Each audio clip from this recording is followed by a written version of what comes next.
오늘 본문은 예수님을 잃어버린 요셉과 마리아가 4일 동안 예수를 찾아 헤매다가 성전에서 예수를 찾았다라는 간단한 내용입니다. 그런데 자기를 찾는 부모님들에게 예수는 너무나 태연하게 혹은 당당하게 자기를 왜 찾느냐며 자기는 아버지 집에 있어야 할 줄을 왜 알지 못하느냐라고 되묻습니다. 나는 아버지 집에 있어야 합니다. 누가는 예수님 이 말씀에서 예수님께서 누구신지 그리고 이 땅에 왜 오셨는지 그 목적에 대하여 답을 주고 있습니다. 그리고 성전은 내 아버지 집이다 라는 이 말씀을 통해서 이 시간 우리가 함께 이 예수님의 이 정체성과 목적이 우리 가운데에 온전히 이루어지고 있는지 점검해 보아야 할 핵심 주제입니다. 이 시간 먼저 살펴볼 것은 예수님의 정체성입니다. 여러분, 아버지 집은 내 집이죠. 우리 아버지 집은 내 집이에요. 그렇기 때문에 예수님께서 성전을 내 아버지 집이라고 말씀하신 것은 성전이 자기 집이라는 얘기예요. 이는 곧 예수님이 성전의 주인이시다라는 말씀입니다. 이는 그동안 비어 있었던 이 집의 주인이 다시 오셨다라는 것을 선포하는 것입니다. 지난주 살펴봤듯이 말라기 선지자 이후로 이스라엘 온 땅은 하나님의 말씀이 끊어졌습니다. 메시지가 사라졌습니다. 그 어떤 선지자들에게도 하나님께서 말씀하지 않으셨습니다. 그뿐만이 아니라 에스겔 선지자의 환상을 통하여 보여주셨던 것처럼 하나님은 우상의 온상이 되어버린 이 예루살렘 성전을 떠나셨습니다. 비록 예수님 당시에 이 예루살렘 성전의 이 기능은 성전으로서의 기능은 매우 활발하였지만 정작 이 성전의 기능을 담당하는 제사장들과 그리고 성전에서 백성들을 가르치는 율법 교사들 곧 바리새인들은 하나님의 뜻을 실천하기보다 명예욕, 재물욕 등에 빠져 있었습니다. 겉은 잘 돌아가고 있었지만 속 내용은 전혀 그렇지가 않은 거예요. 비록 예수님께서 12살이라는 어린 나이이시긴 했지만 이 같은 사실을 이 표리부동한 이런 모습을 예수님께서 과연 모르셨겠습니까? 너무나 당연하지만 12살 어린아이가 내가 여기 주인이다라고 선언한 것에 대해서 새겨들을 사람 아무도 없습니다. 뿐만 아니라 어린아이의 치기 어린 소리로 듣지 아니하고 진지하게 들었어도 그 누구도 예수의 주장을 인정하지 않을 것이 분명합니다. 왜냐하면 그동안 누리던 것을 빼앗기게 되기 때문입니다. 사랑하는 성도 여러분, 예수님께서 나를 향해서 내 집이다 라고 말씀하시는 은혜가 함께 하시기를 주의 이름으로 축원드립니다. 그런데 내가 하나님이 집이 된다라는 것은 하나님께서 내 주인이 되신다는 걸 의미해요.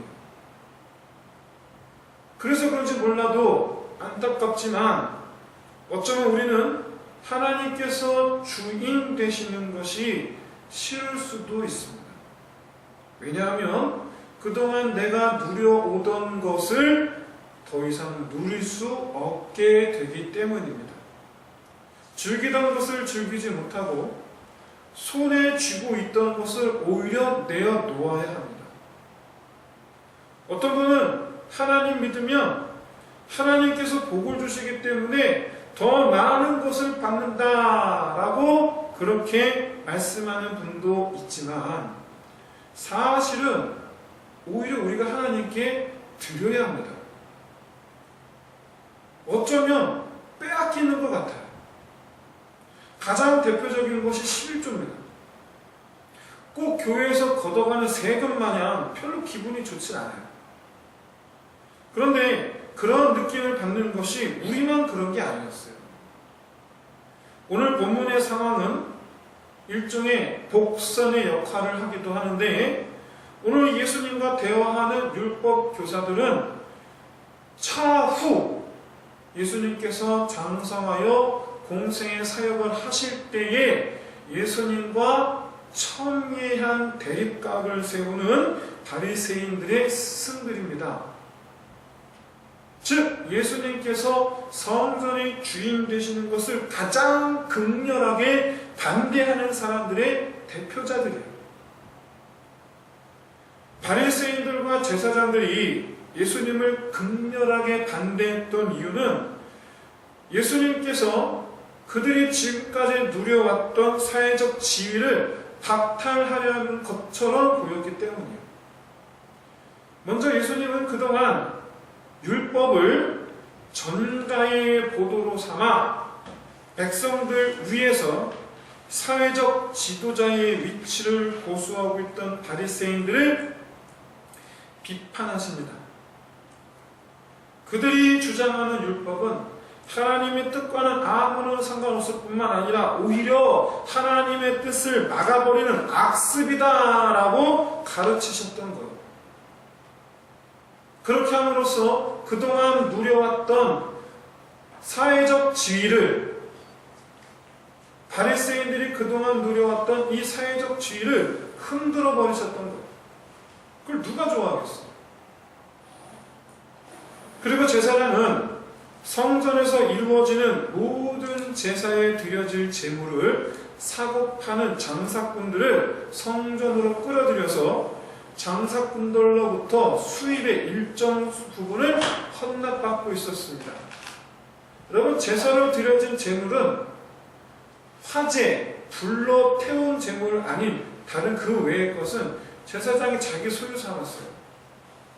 그런데 그 제물을 성전에서 백성들이 사게 하고 그 다음에 장사치들이 제물을 판 돈의 일정 부분을 다시 제사장들에게 나누어 줌으로 말미암아 이 제사에 드려지는 제물은 제사장들의 이중 소득을 만들어주는 노다지였던 거예요.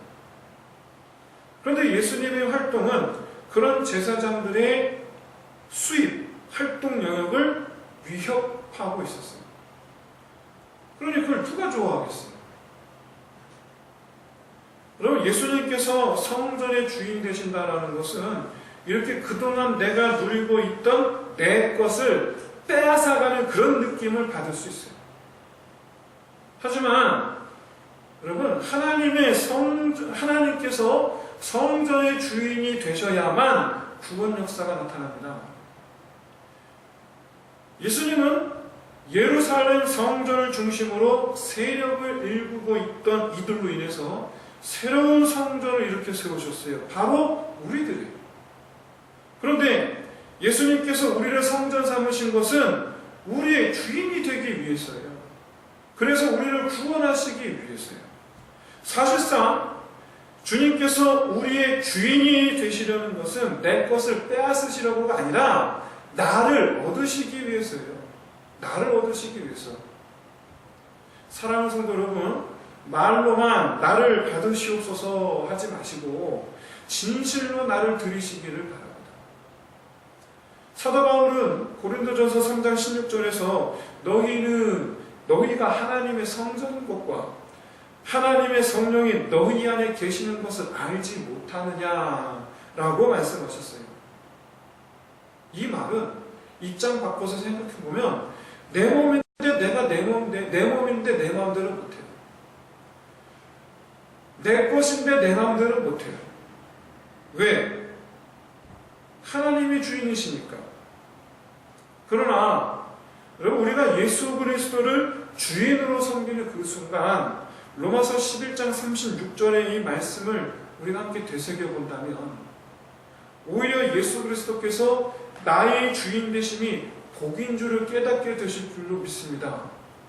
사도 바울은 로마서 11장 36절에서 이렇게 말씀하고 있어요. 이는 만물이 주에게서 나오고 주로 말미암고 주에게로 돌아가며 그에게 영광이 세세 있을지어다. 아멘. 모든 것이 다 주께로부터 나옵니다. 나도 주께로부터 나옵니다. 내 손에 있는 모든 것들이 다 주께로부터 나옵니다. 그런데 말이죠, 누가복음 12장 29절에서 31절에서 이렇게 말씀하고 있습니다. 너희는 무엇을 먹을까 무엇을 마실까 하여 구하지 말며 근심하지도 말라. 이 모든 것은 세상 백성들이 구하는 것이라.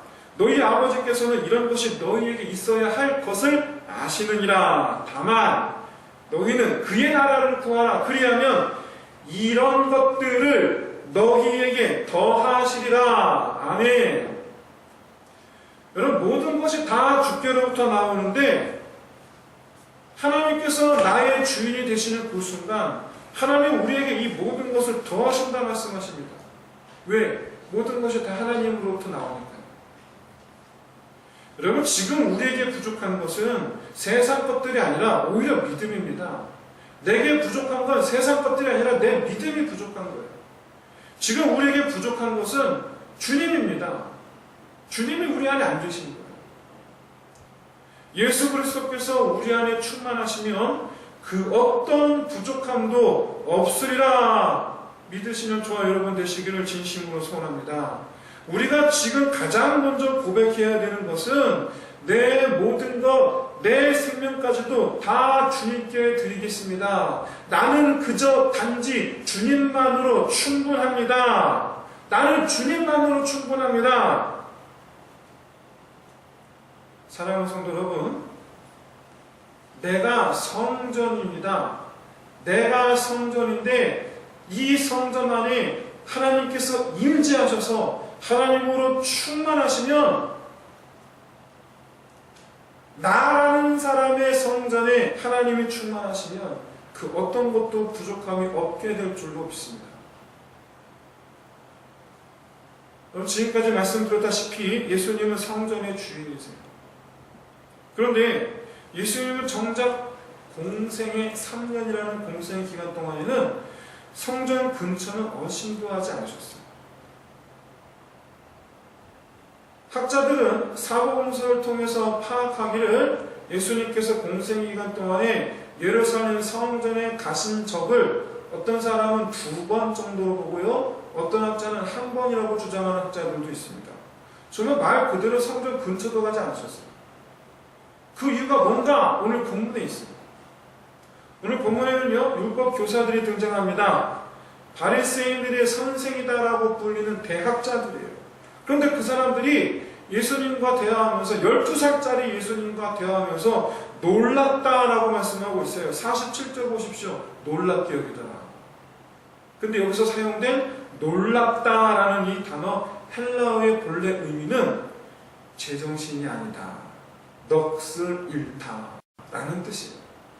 무슨 얘기냐면 지금까지 자기들이 알고 있었던 해석과 이 어린 예수 해석이 너무 다른 거예요. 그런데 그게 놀라운 거예요. 그게 더 타당해 보이는 거예요. 그게 더 합당해 보이는 거예요. 한 번도 지금까지 생각해 본 적이 없는 그런 새로운 하나님의 말씀이었던 거예요. 말하자면 이 장면은 하나님 말씀에 대한 하나님의 뜻과 당시 율법 교사들의 생각이 달랐다라는 것을 말해줘요. 달랐다. 여러분, 예수님 입장에서 생각해 보세요. 예수님 입장에서는요, 기존의 율법 교사들이 하나님 말씀에서 많이 벗어나 있다는 걸 확인하게 된 셈인 거예요. 비록 이때는 예수님이 어렸기 때문에 율법 교사들도 이 예수님의 대답이 자기들의 기존의 생각과 다르다 할지라도 예수님을 핍박하기보다 오히려 대견하게 생각했을 수도 있어요. 어리니까. 하지만 차후 예수님께서 장성했을 때에는 서로 견해가 다르다는 이유로 적대시합니다. 원수같이 여깁니다. 그래서 예수님은 유대인들의 주 무대인 예루살렘이 아닌 오히려 유대인들로부터 외면당하고 있었던 갈릴리 지역을 중심으로 사역을 하세요. 왜 갈릴리 지역인가? 왜 유대인들이 갈릴리 지역을 외면했는가? 갈릴리는 이스라엘 땅의 가장 북쪽에 위치하고 있습니다. 맨 위에 갈릴리가 있고요. 그 아래에 사마리아가 있어요. 그리고 그 아래에 유대가 있어요. 예루살렘을 중심으로 한 유대가 있어요. 그런데 북이스라엘이 아수르에게 멸망한 이후에 갈릴리 지역은 바벨론, 페르시아, 메데, 마게도냐, 애굽 등등 타국의 지배를 받게 되었고 이후로 끊임없이 이 나라 저 나라 여러 나라의 주민들이 이주해 들어오고 있었어요. 이런 역사적 배경 때문에 예수님 당시 유대인들은 갈릴리를 이방인의 땅이라고 비난합니다. 실제로 마태복음 4장 15절에는 이방의 갈릴리 표현되어 있습니다. 갈릴리가 잡다한 민족의 거주지라는 곳입니다. 비록 베세다와 가버나움, 고라신 같은 큰 도시는 유대인들이 많이 있긴 했지만은 그래도 갈릴리 전 지역의 주된 주민들은 이방인들이었어요. 예수님께서 이런 갈릴리를 중심으로 사역하신 것은 대적하는 사람들 때문에 성전 근처에도 갈 수 없으셨기 때문입니다. 여러분, 만약 예수님의 말씀과 우리의 생각이 다를 때 성전인 저와 여러분, 성전인 우리는 예수님을 밀어내고 있습니까? 아니면 내 생각을 내려놓고 예수님의 말씀대로 하고 있습니까? 그럼 우리는 예수님의 성전이 맞습니까? 그렇다면 내 주님의 말씀이 맞습니다. 주님 말씀대로 하겠습니다. 이 말을 왜 자신 있게 못하는 거죠? 내가 성전이면 하나님께서 거하시는 곳이면 내 안에서 말씀하신 하나님의 음성에 귀를 기울이는 것이 당연한데 왜 못하는 것이죠? 사랑하는 성도 여러분, 예수님께서 근처도 얼씬하지 않는 예루살렘 성전 되지 마시고 예수님께서 가까이 하시며 늘 항상 함께 거하시는 성령의 전, 말 그대로 하나님이 집이 되시기를 주의 이름으로 축원드립니다. 그 방법은 하나님 말씀에 네, 그렇습니다. 주님 말씀대로 하겠나이다. 이것을 히브리어로 간단하게 표현하면 아멘입니다. 아멘. 아멘. 네, 그 말씀이 내게 이루어지이다. 아멘. 이와 같은 이 아멘의 삶을 살아가는 저와 여러분 되시기를 주의 이름으로 축원드립니다. 이제 두 번째 살펴볼 것은 예수님의 사명이에요. 예수님의 사명은 성전을 회복시키시는 거예요. 여기는 내 아버지 집입니다. 자기가 성전을 자기 집 삼아서 예수님께서 이 성전의 주인 되셨노라 말씀하시면서 이제는 성전에서 이루어지는 일에 대하여 예수님께서 자기가 하시겠다라는 거예요. 하나님의 마음에 맞게 성전의 일이 이루어지도록 하시겠다라는 거예요. 여러분, 성전에서 이루어지는 일이 뭡니까? 죄인들의 죄를 위하여 번제를 드려서 그 죄인들로 하여금 죄 사함을 받아 그들로 하나님의 백성이 되게 하는 거예요. 죄사하여 하나님의 백성이 되는 것, 이것이 성전에서 이루어지는 일이에요. 오직 성전 안에서만 이루어지는 일이에요. 다른 곳에서 이루어지지 않아요. 오직 성전 안에서만 이루어지는 일이에요. 즉 예수님께서 성전에 계시겠다라고 하신 이유는 예수님의 사역의 목적이 바로 죄사함이라는 거예요. 그래서 하나님의 백성이 되게 하는 거예요. 예수님께서 하시겠다라는 것, 예수님의 사명은 이 죄 사함의 역사를 예수님께서 감당하시겠다라는 거예요. 십자가죠. 여러분, 예수님께서 성전 삼으신 우리 안에서, 내 안에서 이루어져야 할 가장 중요한 일이 바로 이 죄 사함의 역사입니다. 날마다 십자가 앞에서 우리가 깨끗해짐을 입어야 합니다. 즉, 죄에 예민해져야 합니다. 예민해야 합니다. 여러분, 성전이야말로 죄를 다루는 곳이기 때문에 죄에 대하여 가장 예민한 곳이에요. 예를 들어서 이스라엘 그 어느 땅보다도 죄에 대하여 가장 예민한 곳은 성전밖에 없어요. 죄를 다루는 곳이기 때문에, 죄의 사함을 이루는 곳이기 때문에. 성전된 우리야말로 죄에 대하여 제일 예민하게 다루어져야 돼요. 그런데 우리는 지금 죄와 더불어 살고 있습니까? 아니면 물과 기름처럼 죄와 상극의 관계로 살고 있습니까? 지금 현재 우리의 모습은 어떻습니까? 영국의 설교의 왕자라고 불리는 찰스 스펄전은 죄는 씨를 뿌리지 않아도 자라지만 거룩함은 경작이 필요하다라고 말했습니다. 여기서 경작이란 죄와 씨름하는 것을 말해요. 우리는 본시 죄인이기 때문에 애시당초 물과 기름처럼 죄와 더불어 상극이 될 수가 없어요. 그렇다고 해서 우리는 죄와 더불어 살아야 됩니까? 그럴 수도 없어요. 그렇다면 답은 하나밖에 없어요. 거룩함을 경작하는 거예요. 죄와 더불어 씨름하는 거예요.